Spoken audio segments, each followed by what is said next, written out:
নমস্কার। কথাকলির আসরে তোমাদের সবাইকে স্বাগত। আজ আমি তোমাদের অমিতাভ বসু সম্পাদিত জাতকের গল্প বইটি থেকে কটাহকের নবজন্ম গল্পটি পাঠ করে শোনাব। জাতকের নাম কটাহক জাতক। পুরাকালে ব্রহ্মদত্তের রাজত্বকালে বোধিসত্ত্ব বারাণসীর একজন ধনাঢ্য সৃষ্টিরূপে জন্মগ্রহণ করেন। সেই সময় বোধিসত্ত্বের গৃহে এক দাসী থাকত। একই দিনে তার স্ত্রীর গর্ভে একটি এবং দাসীর গর্ভে একটি পুত্র সন্তান জন্মে। দুই পুত্রই একসঙ্গে প্রতিপালিত হতে লাগল। দাসীপুত্রটি শ্রেষ্ঠীর পুত্রটির মতোই বেশ প্রিয়দর্শন হয়ে উঠল। দাসীপুত্রের নাম কটাহক ও শ্রেষ্ঠী পত্নীর গর্ভজাত পুত্রটির নাম হল সঞ্জীবক। শ্রেষ্ঠী সঞ্জীবককে লেখাপড়া শিখাবার ব্যবস্থা করলেন। কটাহকের জন্য কোনো ব্যবস্থা করলেন না। কটাহক তার ভাইয়ের পুঁথিপত্র বহন করত এবং সঞ্জীবক যতক্ষণ গুরুর নিকট বিদ্যাভ্যাস করত ততক্ষণ সে বসে বসে পাঠ শুনত। এইভাবে সে তীক্ষ্ণ বুদ্ধির বলে সঞ্জীবকের চেয়ে অধিক বিদ্যা আয়ত্ত করল। ইহা ছাড়া সে গান বাজনা শিখল এবং আরও 2-3টি শিল্পবিদ্যায় পারদর্শী হয়ে উঠল। শ্রেষ্ঠী তার বুদ্ধিমত্তা ও বিদ্যামত্তা দেখে তাকে ভাণ্ডারীর পদে নিযুক্ত করলেন। কটাহকের এই কাজ ভালো লাগলো না। তার পেটে বিদ্যা এবং ঘটে বুদ্ধি রয়েছে। সে প্রভু পিতার ভাণ্ডারে তৈল, লবণ, ঘৃত, তণ্ডুল নিয়ে জীবনটা নষ্ট করতে পারে না। সে বিদেশে গিয়ে স্বাধীনভাবে জীবিকার্জনের কথা ভাবতে লাগলো। সে শুনেছিল মগধ দেশে শ্রেষ্ঠীর একজন বন্ধু আছেন, তিনিও খুব বিত্তশালী। কটাহকের মাথায় একটি ফন্দি আসলো।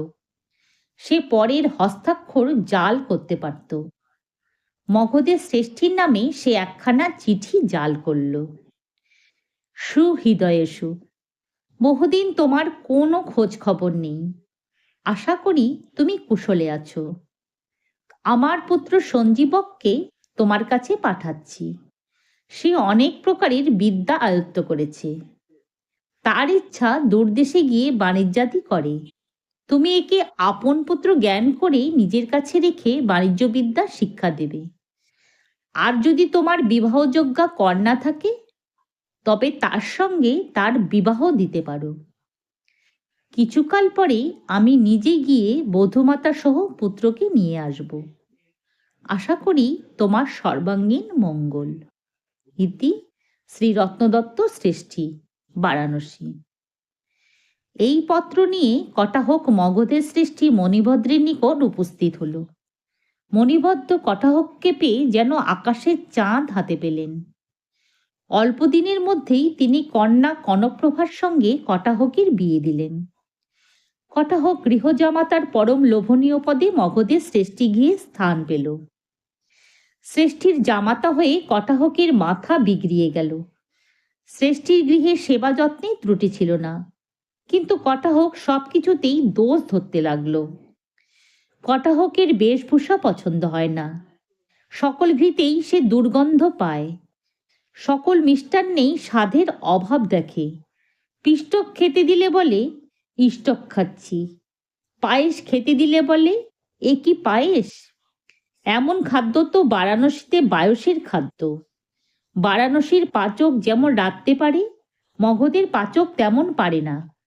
বারাণসীর রজক যে কাপড় ধয় তাহা জুঁই ফুলের চেয়ে সাদা হয়। মগধের ফলগুলো কাশির ফলের মতো মিষ্ট নয়, ইত্যাদি ইত্যাদি।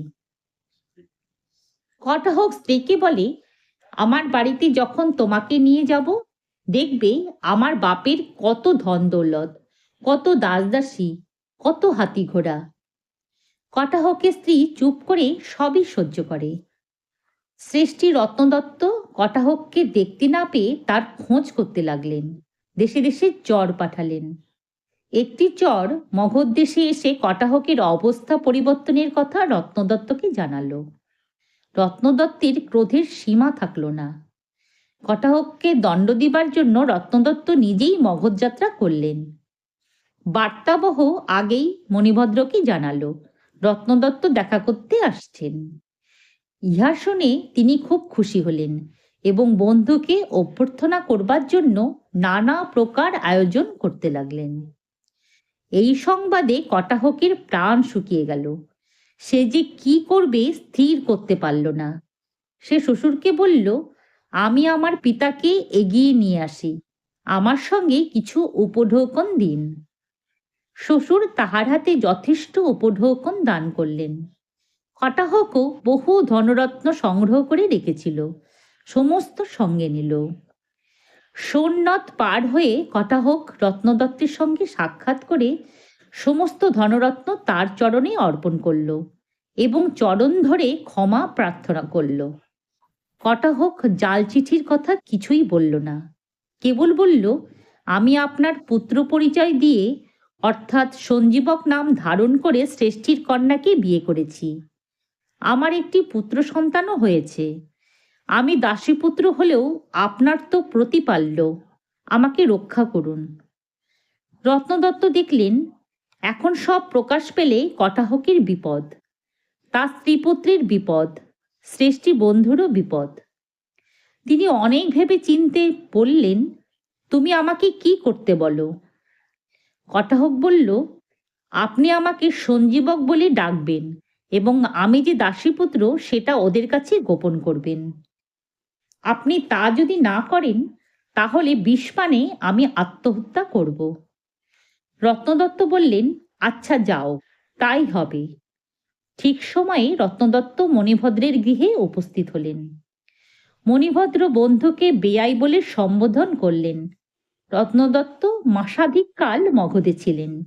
এই 1 মাস কাল কটাহক সর্বদা ভৃত্য হয়ে তাকে সেবা করতে লাগল। একদিন কটাহকের পত্নীকে ডেকে রত্নদত্ত বললেন, মা, আমার মাথার পাকা চুলগুলো তুলে দাও তো দেখি। কনকপ্রভা পাকা চুল তুলতে তুলতে বলল, বাবা, আমরা কবে কাশী যাব? কবে আমাদের নিয়ে যাবেন?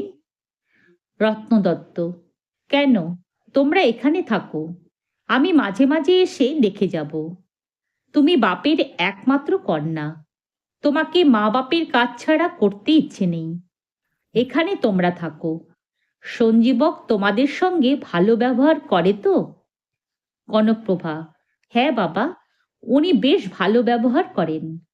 কেবল একটা দোষ আছে, এখানকার কোনো জিনিস ওর পছন্দ হয় না।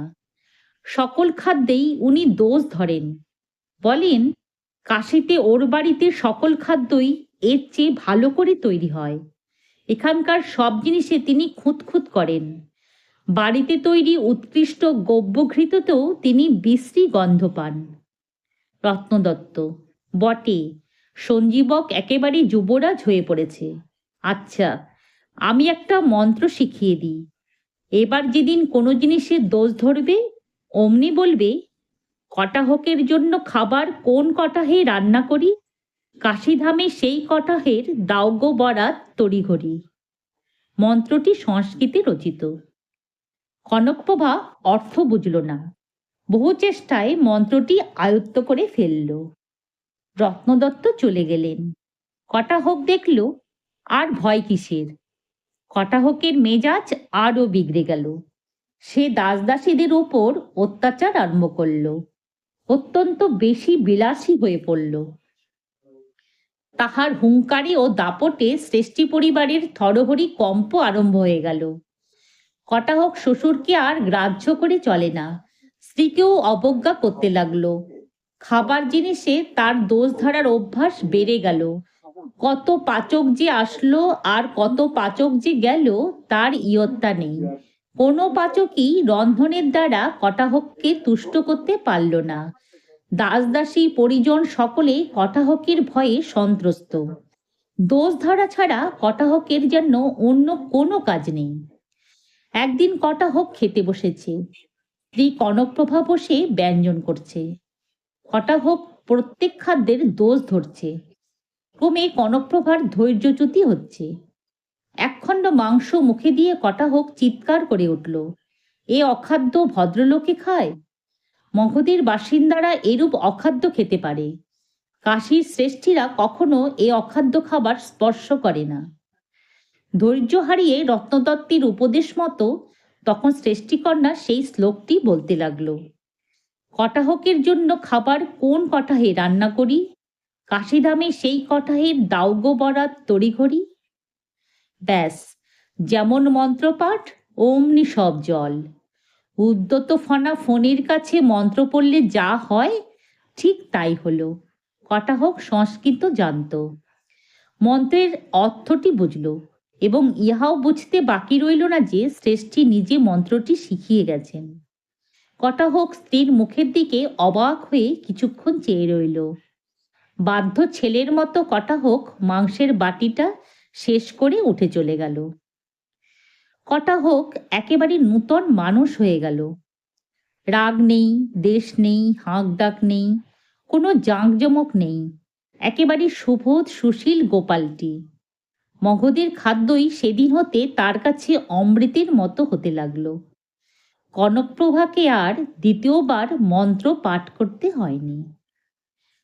যদি তোমাদের আজকের এই গল্পটি ভালো লেগে থাকে তাহলে একটা লাইক ও আমার এই চ্যানেলটিকে সাবস্ক্রাইব করে দিও, যাতে তোমাদের জন্য আরও অনেক নতুন নতুন গল্প নিয়ে আসতে পারি।